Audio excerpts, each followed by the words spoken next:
ಪ್ರೀತಿಯುಳ್ಳ ಪರಲೋಕದ ತಂದೆಯೇ, ನಿನ್ನ ಅತಿ ಪರಿಶುದ್ಧವಾದ ನಾಮಕ್ಕೆ ಸ್ತೋತ್ರ ಉಂಟಾಗಲಿಯಪ್ಪ. ಕರ್ತನೇ, ನೀನು ಒಳ್ಳೆಯದನ್ನು ಮಾಡುವವನು ಆಗಿದ್ದೀಯಾ.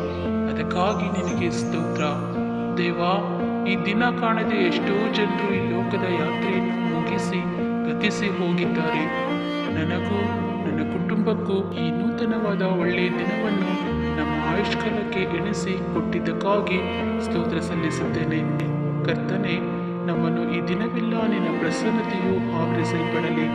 ದೇವರೇ, ನಮಗೆ ನಮ್ಮ ನಂಬಿಕೆಗೆ ವಿರೋಧವಾಗಿ ಬರುವ ಎಲ್ಲ ಪರಿಶೋಧನೆಗಳನ್ನು, ಸವಾಲುಗಳನ್ನು, ಶೋಧನೆಗಳನ್ನು ಎದುರಿಸಿ ನಿಲ್ಲುವುದಕ್ಕೆ ನಮಗೆ ಬೇಕಾದ ಮಾರ್ಗವನ್ನು, ಧೈರ್ಯವನ್ನು, ನಂಬಿಕೆಯನ್ನು, ಹಾಗೆಯೇ ನಿನ್ನ ವಿಶೇಷವಾದ ಜ್ಞಾನವನ್ನು ನೀಡಿ ನಡೆಸು ಎಂದು ಬೇಡುತ್ತೇನೆ. ಅಪ್ಪ, ನಾನು ಯಾವಾಗಲೂ ನಿನ್ನನ್ನು ನನ್ನ ಎದುರಿನಲ್ಲಿಯೇ ಇಟ್ಟುಕೊಂಡಿದ್ದೇನೆ. ನೀನು ಯುಗದ ಸಮಾಪ್ತಿಯವರೆಗೂ ಎಲ್ಲ ದಿವಸ ನನ್ನ ಸಂಗಡ ಇರುತ್ತೇನೆ ಎಂದು ಹೇಳಿದ ಹಾಗೆ ಈ ದಿನವೂ ನನ್ನೊಂದಿಗೆ ಇರುವುದಕ್ಕಾಗಿ ಸ್ತೋತ್ರ. ಕರ್ತನೆ, ಈ ದಿನ ನನ್ನ ಎಲ್ಲ ನಡವಳಿಕೆಯಲ್ಲಿ ನಿನಗೆ ವಿಧೇಯಳಾಗುವಂತೆ ಸಹಾಯ ಮಾಡಿರಿ. ದೇವರೇ, ನನ್ನನ್ನು ಪರೀಕ್ಷಿಸಿ ನನ್ನ ಹೃದಯವನ್ನು ತಿಳಿದುಕೋ. ನನ್ನನ್ನು ಶೋಧಿಸಿ ನನ್ನ ಆಲೋಚನೆಗಳನ್ನು ಗೊತ್ತು ಮಾಡು. ನಾನು ಕೇಡಿನ ಮಾರ್ಗದಲ್ಲಿದ್ದರೆ ನಿನ್ನ ಸನ್ಮಾರ್ಗದಲ್ಲಿ ನನ್ನನ್ನು ನಡೆಸು.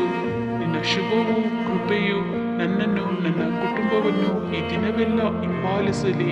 ನಮ್ಮೆಲ್ಲ ಕಾರ್ಯಗಳಲ್ಲಿ ಜಯ ಉಂಟಾಗಲಿ ಎಂದು ಯೇಸುವಿನ ಅಮೂಲ್ಯವಾದ ನಾಮದಲ್ಲಿ ಈ ಮುಂಜಾನೆ ವೇಳೆ ಬೇಡಿದ್ದೇನೆ ತಂದೆ. ಆಮೇನ್.